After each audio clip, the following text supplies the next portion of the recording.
Spiritual Gumbo, transforming heaven and earth. This is Enoch 45. Let's go ahead and get into it. And we're back at Q Bible Hub, or QBible.com, excuse me. And we're going to read from the Slavonic translation again. And while we do this, let's just keep in mind of the things that are written, not just in the Revelations, but also throughout the New Testimony, when the Messiah himself speaks on certain aspects of what shall be. And one can insinuate or presume at least that there may be mistranslation, mistransliteration.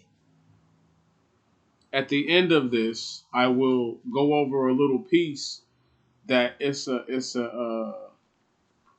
pretty much like an intro to the book of Enoch, the one that I bought, and it has something in it that the other one didn't have, which is to explain that, what's the word I'm looking for?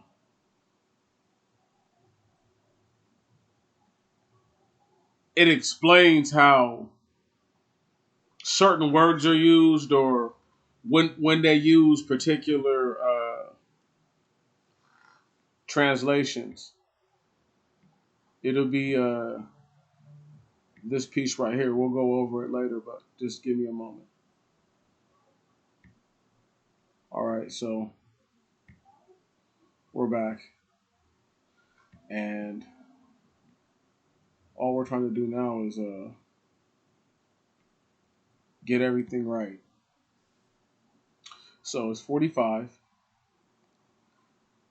the second parable, or the parable the second, and this is the second parable. Just understand how certain things are worded differently. We're not going to worry about that. We're going to read it, what it says here and what it says there. Parable the second, respecting those who deny, or pertaining to those who deny the name of the habitation of the holy ones and of the Lord of spirits. Heaven they shall not ascend, nor shall they come on earth. This shall be the portion of sinners who deny the name of the Lord of spirits, and who are thus reserved for the day of punishment and of affliction. In that day shall the elect ones sit upon a throne of glory, and shall choose their conditions in countless habitations, while their spirits within them shall be strengthened, when they behold my elect one, for those who have fled for protection to my holy and glorious name. In that day I will cause my elect one to dwell in the midst of them, will change the face of heaven, will bless it and illuminate it forever. I will also change the face of the earth, will bless it, and cause those whom I have elected to dwell upon it,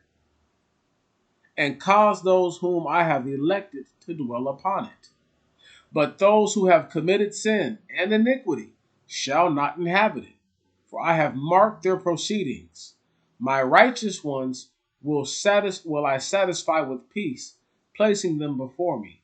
But the condemnation of sinners shall draw near, that I may destroy them from the face of the earth. Let's go ahead and read the actual Ethiopic version of it. And this is the second parable concerning those who deny the name of the dwelling of the holy ones and the Lord of spirit.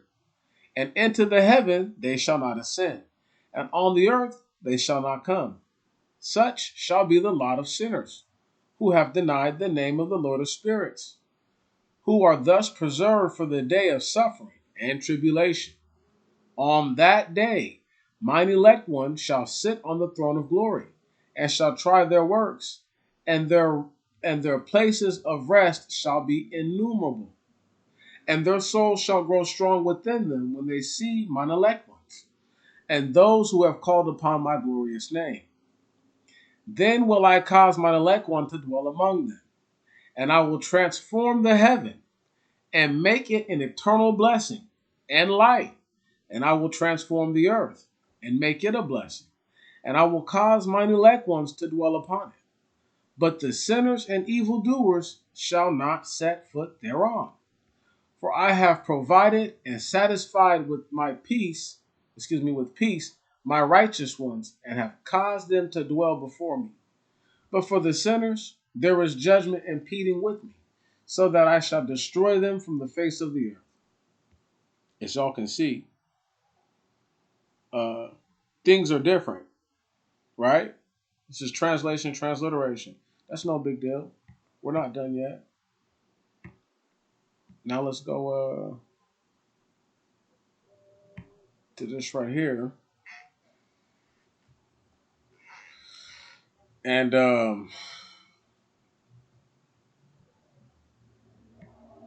let's just roll up to the first part. Let me see if I can't just get it in one hit.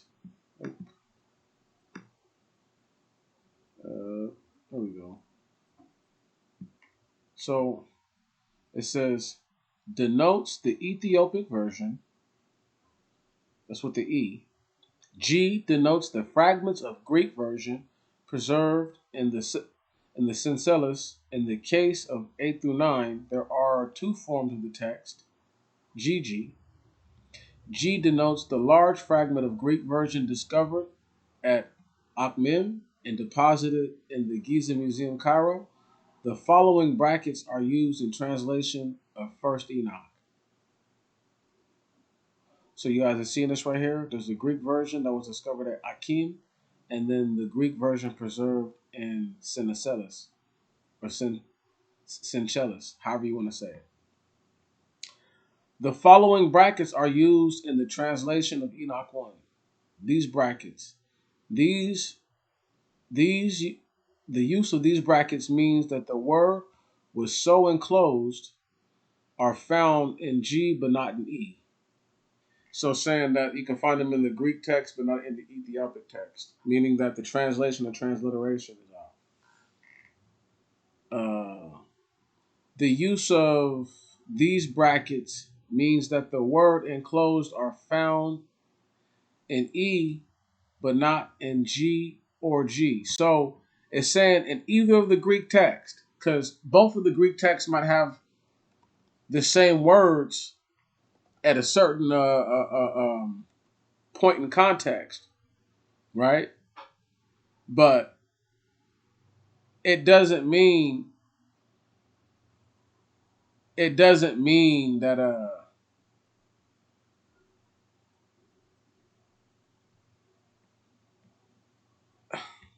it doesn't mean that the words that they have are right or wrong. What I'm trying to get at is that for each different language that is not the same. And I don't know if y'all remember,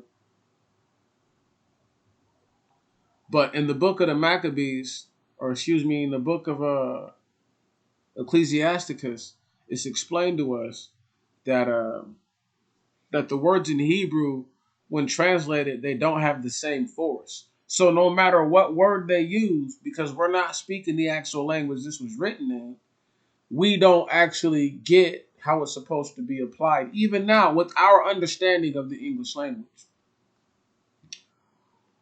Okay, where are we at? Little diamond shaped looking brackets. The use of these brackets mean that the word so enclosed are restored. So, meaning that they translated it or transliterated it. Okay, all this stuff is saying. One moment. One moment.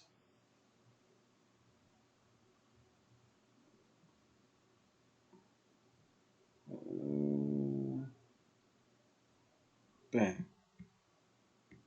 All right, so that's the end of that. So let's read. The regular square brackets, the use of these brackets means that the word so enclosed are interpolations. So this means that they're brought from different points or different a place of origin or reference, and they're brought together. So they might be using Greek and Ethiopic to get to a better understanding, something that seems like is more in line what's already written than not in line with it. The use of these brackets, okay, let's go down, regular parentheses that people are used to, right? The use of these brackets means that the words so enclosed are supplied by the editor. So that means that the editor, based on their understanding of whatever language they have, they're going to use those words. I can't think of any word right now, but we'll look up what transform is. Well, we won't look it up right this moment, but I'll do another thing on that word. I just Google it. We look up the word transform for Hebrew. Then we look up the word new for Hebrew, right? And then and then we look up the word change in Hebrew. Even though it's all going to be corrupted, we'll get to see what the same, what's different, if all of it's way different, and then starting to understand that when they put a certain word there, they change the context, they change the meaning of it. Therefore, the force of it is changed, and it's not the same. Where are we at? The use of thick type denotes the words so printed are emended, right? So he's I don't want to say they're making it up, right? But I mean, anytime you enhance, polish, refine, clarify something, right? Clean it up. That's what you're doing. So you're trying to clean up whatever's there because, like I said, the force of the word in Hebrew is not the same in another word. So when they do that, so not only are the parentheses used for what the editor understands, but also the thick denotes words that are so printed are the words printed are emitted. You know what I'm saying? Emended. So you're literally changing everything. It's changing it. That's not what's there. Right here. These two little cross looking things. Corruption in the text. Now, they could do that all over the book if they wanted. Just like this part right here where it says dot, dot, dot, and an equal sign. Some words which have been lost. Now, this could help y'all. This right here, just being able to see this has to help. You know, it has to. It has to have some sort of bearing over the situation. Give me a moment and I'll close this back down and we'll end it out. But watch this part of the video a couple times. Stop it. Whatever you got to do. Bang. So now, before we end on out,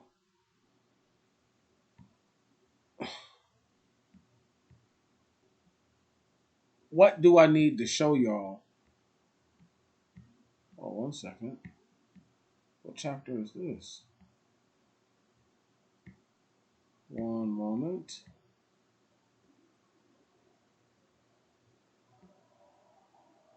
I don't know what this is to. Let's go ahead and refresh this.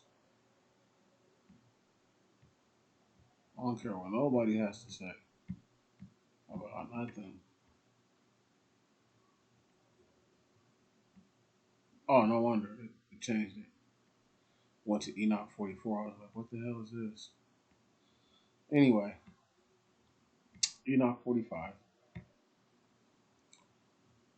As y'all can see it, it says, the lot of the apostates, the new heaven and the new earth. And in this, just to show y'all again, right?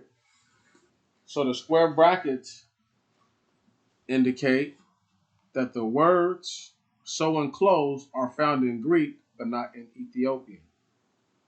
So the face of is not that's not the definition. And when we go over here, right, I will transform the heaven, I will transform the earth. So this means that the Ethiopic translation is closer than whatever that is. So it's found in one, but not in the other one, right? I won't say it's closer, but it could be more accurate because Ethiopian, the whatever real language, the true language is a lot closer and a lot more germane to the actual language that the Hebrew people spoke. Given all the different variations in the Latin language and the Hamitic languages and the Semitic languages in general, these are just small things to look out for. However, brothers and sisters, I appreciate your time. I salute you. Spiritual Gumbo, out.